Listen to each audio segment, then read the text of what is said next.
क्या आपने कभी सोचा है कि महाराष्ट्र में जो विट्ठल जी के विग्रह होते हैं वो हमेशा ईंट पर क्यों खड़े होते हैं?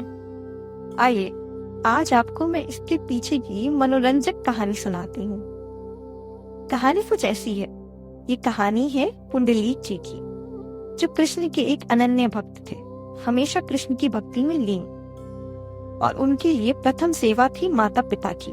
वो हमेशा माता पिता की सेवा करने के बारे में सोचते रहते थे, कृष्ण की भक्ति करते रहते थे, नाम जपते रहते थे और माता पिता की सेवा करते नहीं चूकते थे।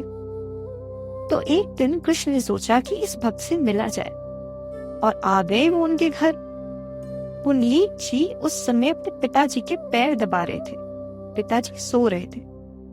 भगवान ने उनकी चौखट पर आकर कहा, हे पुंडलीक, मैं तुमसे मिलने आया हूँ। पुंडलीक जी ने उनकी तरफ देखा और पूछा कि आप कौन हैं? भगवान बोले, मैं श्री कृष्ण हूँ, मैं तुम्हारे दर्शन करने आया हूँ। सोचिए, भगवान कहते हैं मैं तुम्हारे दर्शन करने आया हूँ। पुंडलीक जी बोले, हे भगवान, आपने मेरे पे बहुत कृपा करी, लेकिन आप थोड़ी देर रुके, मैं अभी अपने पिताजी के पैर दबा रहा हूँ, मैं आपसे अभी नहीं मिल सकता, नहीं तो पिताजी जग जाएंगे। तो आप ना इस चौखट पे ये जो पत्थर रखा है इस पे खड़े हो जाएं, मैं थोड़ी देर में आपसे आके मिलता हूँ, मेरी सेवा में बाधा ना बने। भगवान मुस्कुराए और उस पत्थर पे जाके खड़े हो गए। पुंडलीक जी अपने पिता की सेवा करते रहे। थोड़ी देर में माता पिता जग गए और उन्हें भी श्री कृष्ण के दर्शन हो गए। तब से विट्ठल जी की ये मूर्ति हमेशा एक पत्थर के ऊपर बनाई जाती है।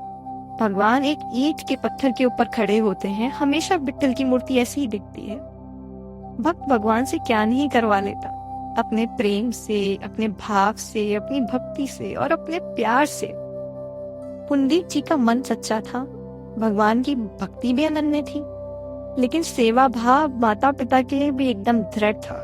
भगवान रीझ गए। भगवान किसी भी बात से किसी भी समय रीझ सकते हैं। तो मुझे लगता है कि हमें भगवान को रिझाने के बहाने ढूंढने चाहिए। पूरे पूरे दिन छोटी छोटी ऐसी हरकतें करते रहिए जिससे भगवान रीझ जाए, और भगवान रीझ जाएंगे। उनको रिझाना ज्यादा मुश्किल नहीं है। सब कुछ मन से करें, भगवान रीझ जाएंगे। हरि ओम।